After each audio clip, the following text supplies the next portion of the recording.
इस वीडियोज में हम वायरस या विषाणु के बारे में अध्ययन करेंगे।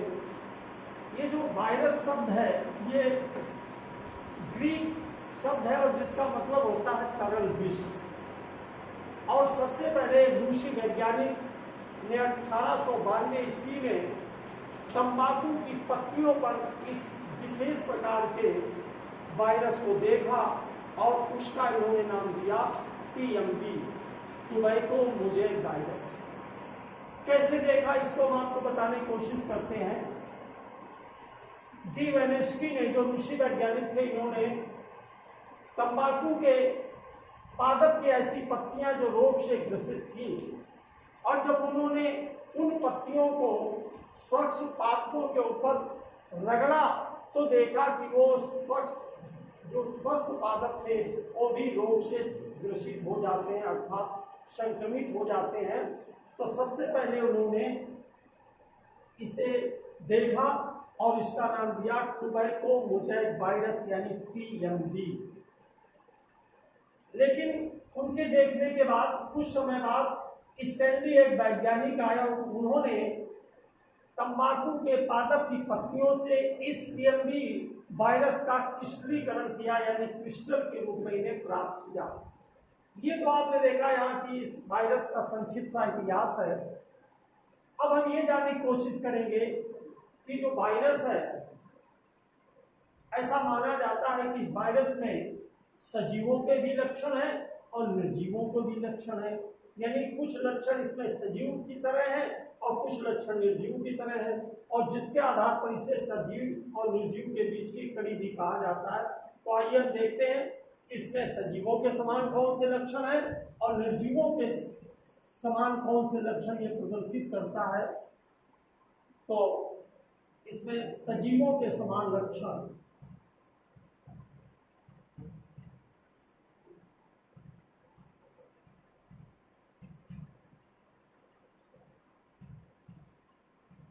लिविंग कैरेक्टर को देखें। पहला है ये परपोषी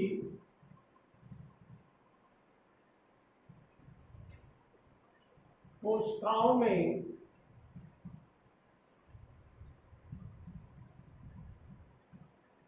सक्रिय रहते हैं।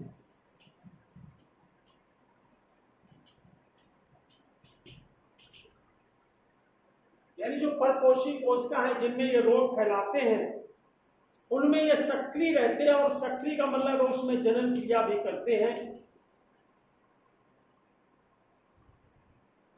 और इसी सक्रिय के मतलब है कि परपोषी कोशिका में विशिष्टता भी दर्शाते हैं। परपोषी कोशिका में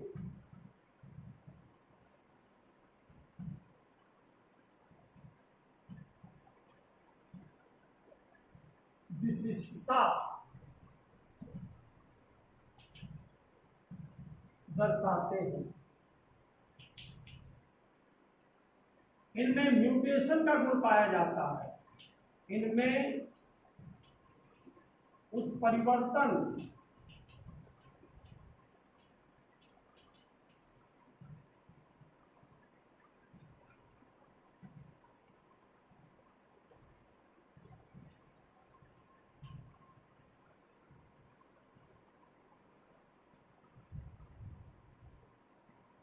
और ये जो म्यूटेशन का गुण है ये सभी सजीवों में पाया जाता है। आनुवंशिक पदार्थ DNA और RNA के रूप में पाया जाता है।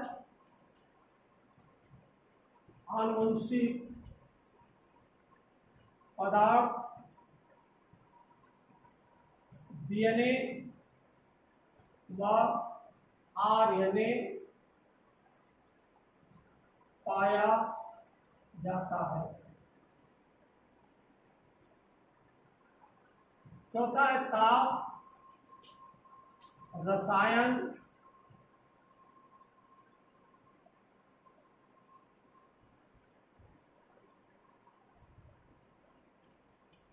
एवं वह दीपनों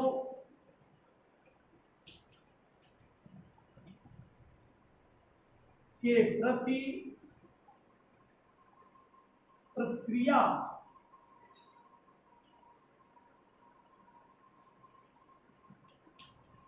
दर्शाते हैं। और ये जो एक्सटर्नल स्टिमुली, ये इरिटेबिलिटी का गुण है, ये चौथे नंबर पे इसी कहते हैं इरिटेबिलिटी। ये सजीवों का एक लक्षण है इरिटेबिलिटी। डीएनए का पाया जाना, आरएनए पाया जाना, ये भी सजीवों का लक्षण है। म्यूटेशन की क्रिया होना, ये भी सजीवों का लक्षण है। सक्रिय रहते हैं यानी विशेषता दर्शाते हैं। सक्रिय रहने मतलब ये जनन कर लेते हैं, अपनी संख्या में वृद्धि कर लेते हैं, सक्रिय रहने का गुण, ये भी सजीवों का गुण है। तो ये विभिन्न सारे लक्षण जो आप देख रहे हैं, जो एक वायरस में पाया जाता है, जिसके आधार पर इनको कह सकते हैं जेनेटिक रिकम्बिनेशन का गुण भी इसमें पाया जाता है। 5वें नंबर पर है जेनेटिक रिकम्बिनेशन,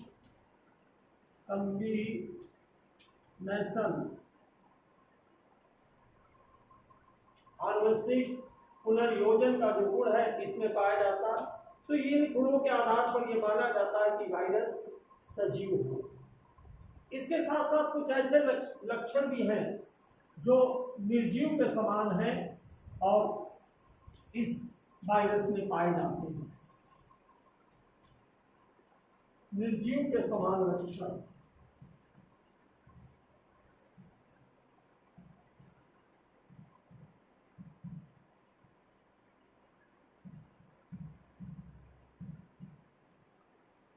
पहला है परपोषी कोशिका के बाहर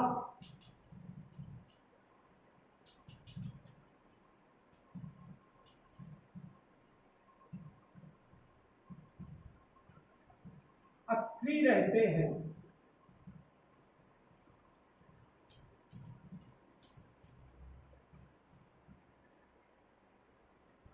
दूसरा ये ऑटो कैटालाइटिक होते हैं, स्व उत्प्रेरक।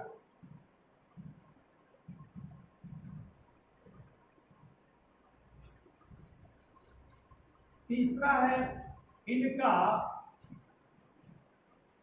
क्रिस्टलीकरण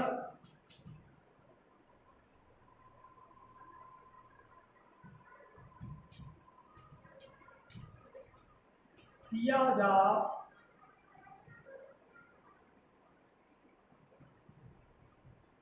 सकता है।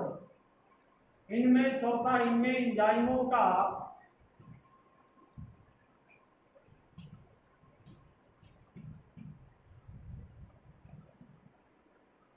अभाव